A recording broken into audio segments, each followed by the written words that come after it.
எல்லோருக்கும் வணக்கம். இன்னியோட மார்க்கெட்டில் ஒரே ஒரு செகண்டில் 9120 ரூபா மிஸ் ஆகிருக்கு. இது 10 மந்த் டார்கெட். இந்த கான்செப்டில் எப்படி மிஸ் ஆகிருக்கு அப்படின்றத நம்ம இப்போ பார்க்கலாம். 10 மந்த் டார்கெட் அப்படின்றது full and full equity intraday மட்டும்தான். எதுக்காக 10 மந்த் டார்கெட் அப்படின்னு ஹெட்டிங் வச்சுருக்கேன் பார்த்தீங்கன்னா, 10 மாதத்தில் நம்மோட கேபிட்டல் டபுள் ஆகணும் அப்படின்றதுக்காக தான் 10 மந்த் டார்கெட் அப்படின்ற மாதிரி சூஸ் பண்ணியிருக்கேன்.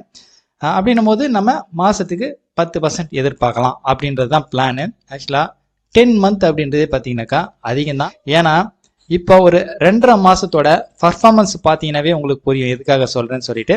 இன்னியோட ட்ரேடிங்கில் டொரண்ட் ஃபார்மா, ஜென்டெக், ஃபின்கேபிள்ஸ், ஃபைனோஜ், ஓஎன்ஜிசி இந்த 5 ஸ்டாக்கு எக்ஸிக்யூட் ஆகிருக்கு. இதில் இன்னியோட ட்ரேடிங்கில் 1 மணிலேருந்து ஒரு 2 மணி வரைக்கும் என்னோட மார்க்கெட் வாட்ச் பண்ண முடியல. அந்த ஒரு காரணத்தினால ஒரு சில விஷயங்கள்லாம் எனக்கு நெகட்டிவாக நடந்திருக்கு. ஓகே, நெகட்டிவாக நடந்திருக்கு அப்படின்னாக்கா எனக்கு லாஸ் வரல, பட் ஆனால் வர வேண்டிய ப்ராஃபிட் மிஸ் ஆகிருக்கு, அவ்வளோதான். ஓகே, இப்போ பாருங்கள், ஃபின்கேபிள்ஸ் இது 1 மணி 28 நிமிஷம் 13 செகண்டுக்கு எனக்கு பை கிடைச்சிருக்கு. பை கிடைச்சிட்டு நான் எப்பவுமே இந்த 10 மந்த் டார்கெட் இந்த கான்செப்ட் 3 மணிக்கு ஸ்கொயர் அப் பண்ணுவேன். 3 மணிக்கு 643, 3 மணி 14 செகண்டுக்கு நான் ஸ்கொயர் அப் பண்ணியிருக்கேன்.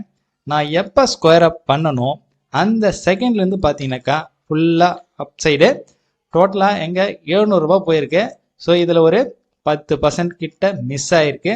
இதே ஒரு 5 நிமிஷத்துக்கு முன்னாடி நடந்திருந்தது அப்படின்னாக்கா எனக்கு கிடைக்க வேண்டிய அந்த 10% வந்து பார்த்தீங்கன்னாக்கா இதில் ப்ராஃபிட் புக் பண்ணியிருக்கலாம்.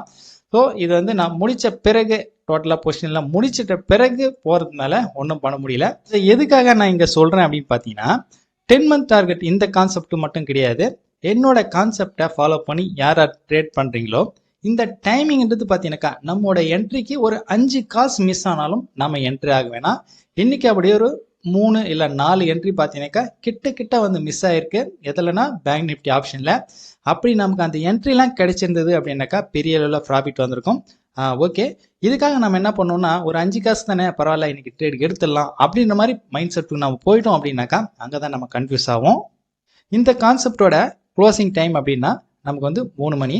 இப்போ 3:15 அப்படின்றது பார்த்தீங்கன்னாக்கா இன்ட்ராடே ஸ்கொயர் ஆப் டைம்ன்றதுனால நம்மளால் இன்னும் 1/4 மணி நேரம் வெயிட் பண்ண முடியும். பட் அப்படி நம்ம வெயிட் பண்ணும்போது நம்மளோட ப்ராஃபிட் ரேஷியோ வந்து கம்மியாகுது இவ்வளோ நாளில் பார்க்கும்போது. அதனால தான் 3 மணிக்கே முடிச்சிடறோம். இன்னைக்கு நடந்த விஷயத்தால் இந்த 15 நிமிஷம் விட்டுருந்தோம் அப்படின்னாக்கா நம்ம ஒரு 10% எக்ஸ்ட்ராவும் புக் பண்ணியிருக்கலாம். இந்த ஒரு விஷயத்தால் நாளைக்கு நம்மளோட பிளான் சேஞ்ச் பண்ணுறோம் அப்படின்னாக்கா கண்டிப்பாக நாளைக்கு ஆப்போசிட்டாக நடக்கும்.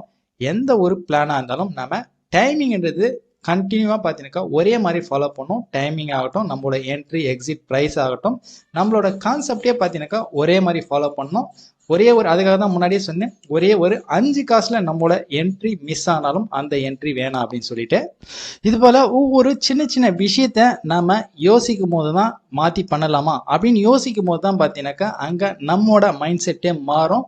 ஸோ அங்கே தான் பார்த்தீங்கன்னாக்கா நமக்கு தப்பு செய்ய தோணும். அதனால தான் பார்த்தீங்கன்னாக்கா நம்மளோட கான்செப்ட் என்னவோ அது பிரகாரம் மட்டும் நம்ம ஃபாலோ பண்ணி ட்ரேட் பண்ணிடுறோம் அப்படின்னாக்கா கண்டிப்பாக நம்மளால் இதில் சக்ஸஸாக இருக்க முடியும். இன்னைக்கு 1 to 2 இந்த 1 ஹவரில் என்னால் மார்க்கெட் வாட்ச் பண்ண முடியாததுனால எந்தெந்த கான்செப்டில் வர வேண்டிய ப்ராஃபிட்லாம் இன்னைக்கு மிஸ் ஆயிருக்கு அப்படின்றத நம்ம ஒவ்வொன்றா பார்க்கலாம். ஃபர்ஸ்ட் ஆப்ஷன் ட்ரேடிங் பார்ப்போம். Bank Nifty option 41,500 put option இன்னைக்கு நான் என்ட்ரு ஆயிருந்தேன். 1 லாட் தான் இன்னைக்கு நான் என்ட்ரு ஆயிருக்கேன். என்னோட என்ட்ரி ப்ரைஸு 197 ரூபா 85 காசு. நான் எங்கே பை பண்ணணும் அந்த ரேட் விட ஒரு 2 ரூபா தான் மேலே போயிருக்கு. அதுக்கப்புறம் மேலே போகவே இல்லை. அதில் எனக்கு ஸ்டாப் லாஸ் ஹிட் ஆகிருக்கு. ஃபர்ஸ்ட் என்ட்ரியில் ஸ்டாப் லாஸு. ஸோ 212 ரூபா 50 காசு இதில் இன்னைக்கு லாஸ் புக் ஆகிருக்கு. செகண்ட் என்ட்ரி எனக்கு ஷார்ப்பாக 1 மணிக்கு மேலே கிடைக்குது. அந்த என்ட்ரி என்னால் எடுக்க முடியல. அந்த என்ட்ரி நான் எடுத்திருந்தேன் அப்படின்னா ஒரு 40லேருந்து 50 பாயிண்ட் தாராளமாக வந்திருக்கு.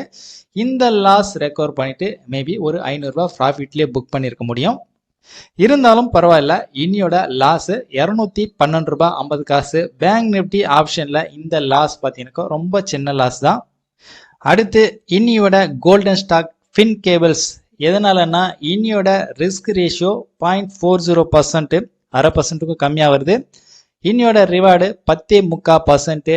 இந்த என்ட்ரி 1 மணி 28 நிமிஷத்துக்கு கிடைக்கிறதுனால இந்த என்ட்ரி என்னால் போக முடியல.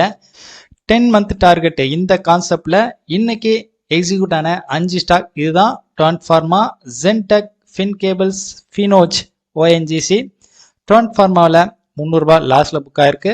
ஜென்டெக் 1200 ரூபாய் லாஸ்ட்ல புக் ஆயிருக்கு. ஃபின்கேபிள் 1300 ரூபாய் ப்ராஃபிட் புக் ஆயிருக்கு. ஃபினோஜ் 600 ரூபாய் ப்ராஃபிட்ல புக் ஆயிருக்கு. ஓஎன்ஜிசி 300 ரூபாய் லாஸ்ட்ல புக் ஆயிருக்கு. டோட்டலா இன்னைக்கு ஒரு 100 ரூபாய். இன்னைக்கு இந்த கான்செப்ட்ல நோ கெயின் நோ லாஸ்.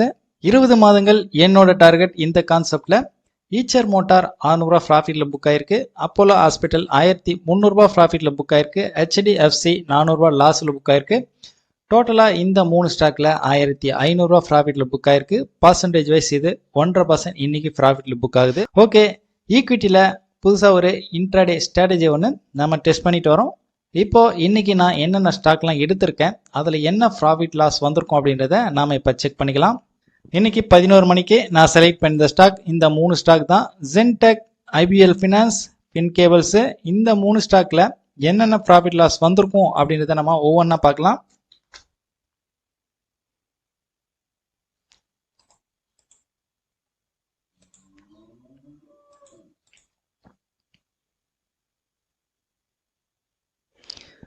ஜின்டெக் 237 ரூபா 90 காசு ஹை, 225 ரூபாய்.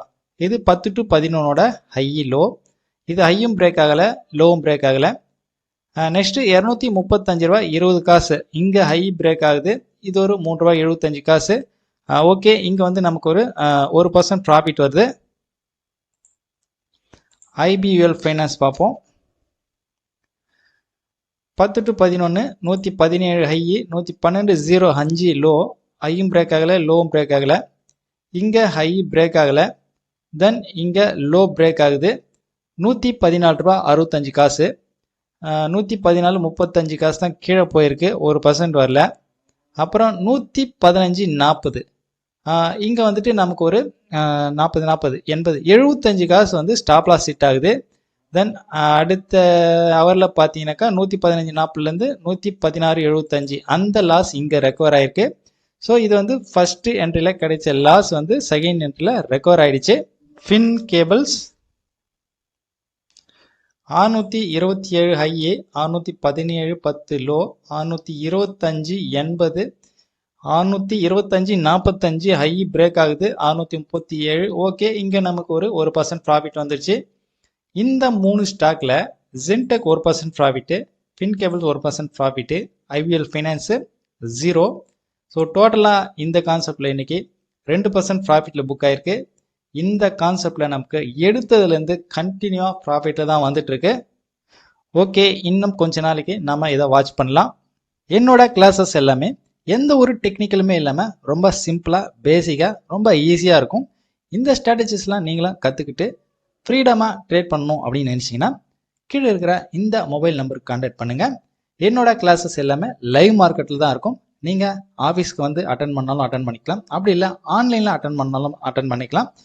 ஓகே, நாளையோட மார்க்கெட்டில் ட்ரெண்ட் எப்படி இருக்க போகுது, அந்த ட்ரெண்டில் என்னோட ஸ்ட்ராட்டஜிஸ்லாம் எந்த அளவுக்கு ஒர்க் அவுட் ஆகுது அப்படின்றத நாளையோட வீடியோவில் பாருங்கள். பாய்.